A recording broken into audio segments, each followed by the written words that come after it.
Care program, which is an online tool created by Netball New South Wales to provide our netball community with a better understanding of Indigenous cultures through storytelling. And we will also be delivering a program to directly support Indigenous athletes, umpires and coaches to realise their potential on and off the court. And in next week's webinar in opportunities, they'll be exploring those pathways a little bit further. So it's really exciting to see where we're moving and what we're putting out there for our community. Yeah, definitely. I think, like Tane said, at the moment, we obviously are doing some things, but it's words on paper, and it's really exciting to see this next phase where all of these actions start to actually take shape, and we can see some impact start to happen. So that's really exciting. Marie, I might come to you at this point. Another new initiative that we had this year was the inaugural Indigenous All-Stars team, which played the Giants Academy at KRA before an SSN game. And your artwork, which we're going to hear about shortly, was actually used and featured on the dress as well as being in our wrap. So what was it like for you to be a part of that day and see your beautiful artwork out there on court on those Indigenous players? Well, firstly, I would like to say I actually don't want to be famous.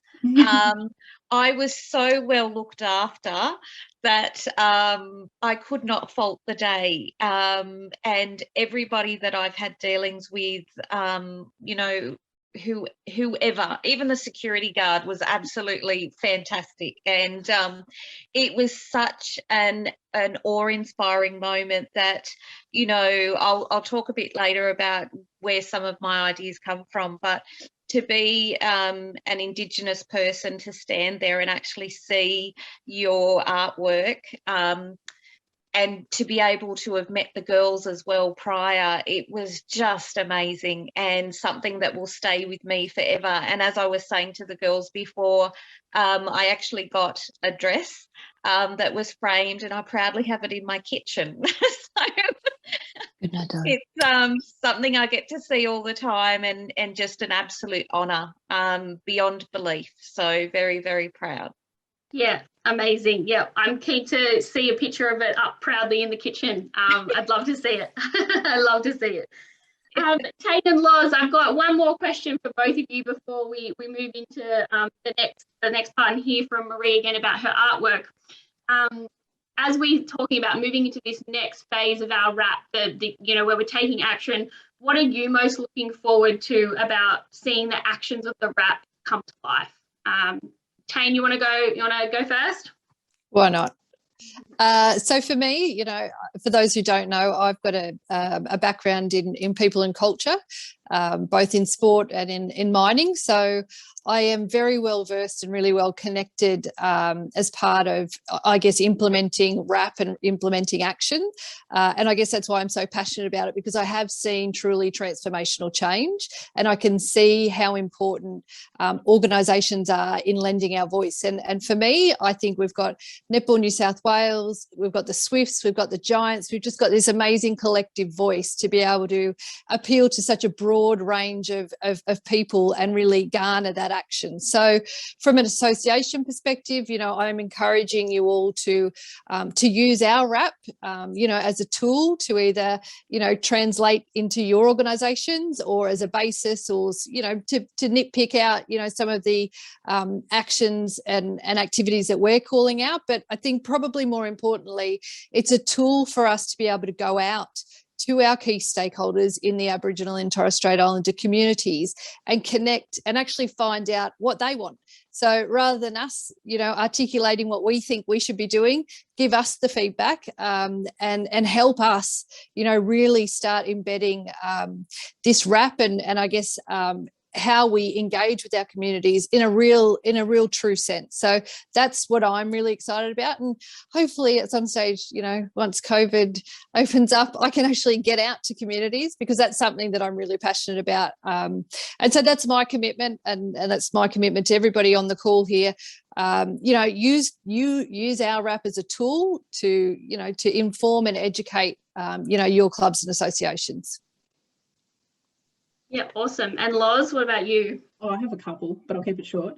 I think for me, it's bringing our whole organisation and our netball community along for this journey with us, and how we evolve as a community in general. The other one is the relationships that we will build and strengthen along this journey as well. I think it's interesting to find out, who we will connect with and where, those partners and stakeholders will be, because I'm sure there's a lot of people that we haven't thought about so far that will be interested to connect into this.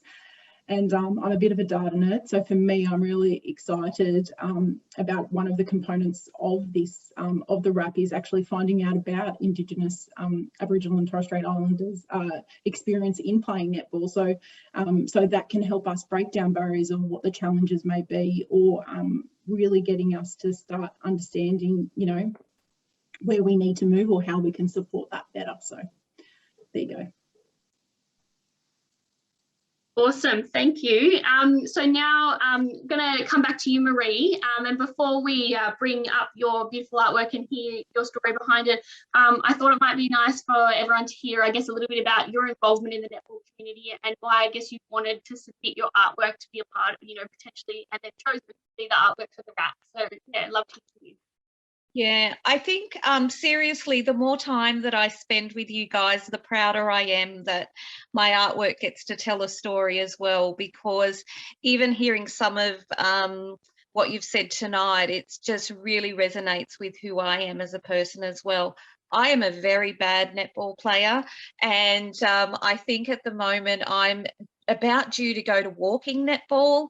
So but that doesn't mean that my passion for the sport is any less. So I'm a very big Swifts fan, and look, anything at all to do with sport, I'm very passionate about, and breaking down those barriers as well for community. And in my day job, I actually work in children's disability, and we're very big focused on inclusion. So I think that's what it really drove me to create the artwork as well, because through storytelling, as you mentioned before, we have such a powerful tool to be able to break down those barriers. So yeah. Yeah, definitely. Love that. Love that. Well, Loz, I might get you to share your screen so everyone can see the beautiful artwork. And Marie, yeah, take it away. We'd love to hear the story about it and how you, came to create it. Okay, so I do apologise. I have to read it because this has been such an ongoing process due to COVID. Yeah, It really has. Yeah. So Together for Growth, which is what you can see on your screen, it symbolises the many dimensions and levels of the netball community. The use of traditional symbols such as footprints, rain, meeting place and watering hole, along with the stars and universe, show the ability of all to dream and to reach for their goals. Individually, we can soar, but in a team, we can reach higher. It takes all of the natural elements of the earth to connect to one another and to believe and achieve greatness. The 7 paths around the netball symbolise the 7 players on the court, with the symbols of man, woman and person, again representing the netball community, inclusive of gender identity and fluidity. No path in life and success is straight, hence the curvature and direction of the path leading to one's own destiny. The path is off the canvas to highlight that we each are members of community and can influence each other in our own way. The brightness of the colours symbolise the fun and positivity of netball and the harmony and connection we all have. So I have to say that I was just so proud of the quality of the dresses and the reproduction of the artwork as well. I was very hard pressed to kind of go, is that really a print? So you guys have done the artwork so much justice, and I am so sincerely grateful and proud for the opportunity. And it was my pleasure to be able to tell that story as well.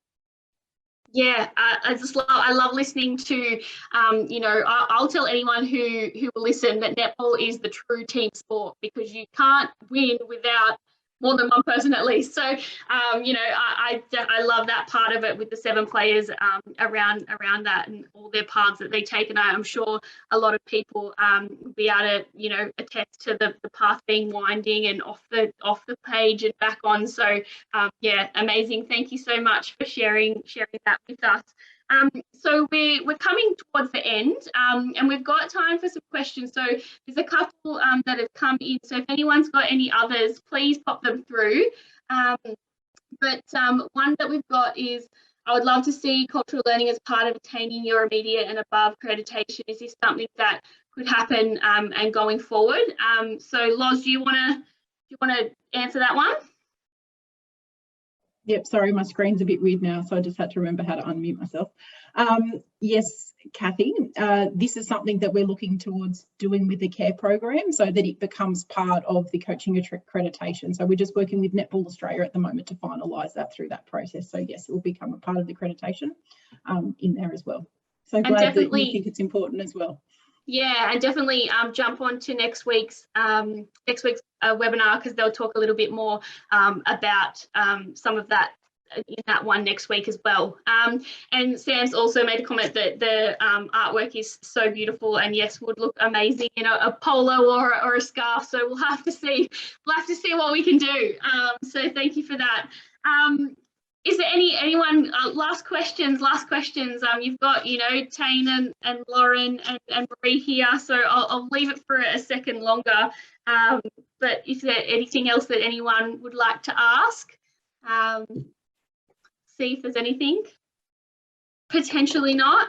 That's okay. I think everyone's probably just captivated by listening to everybody and their passion for this. So thank you so much. But if there's no other questions, I thank you all for coming on tonight, and thank you to our panelists, Tane, Marie and Lauren.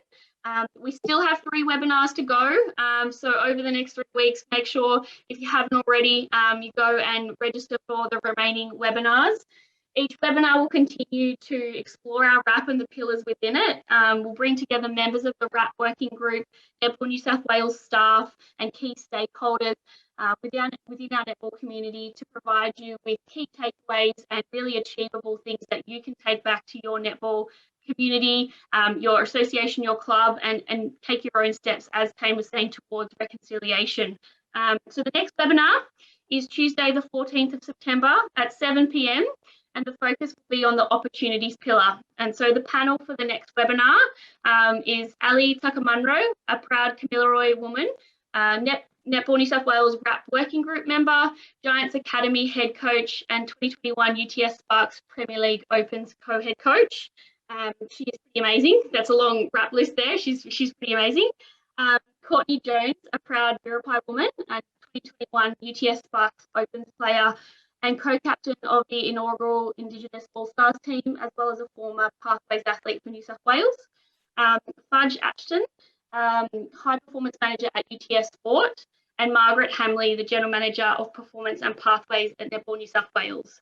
The webinar will explore how creating a culturally safe environment can influence a positive experience for an athlete, a coach, and an administrator, and the importance of White Australia taking responsibility for reconciliation and the powerful effect supportive people can have as agents of change. So definitely, if you haven't already registered for that one, get on and register, because it will be a really insightful webinar. But thank you again for everyone for joining. We'll provide the slides and the replay of the webinar in the coming days. But in the meantime, stay safe, and we look forward to seeing you next Tuesday. Thanks, everybody.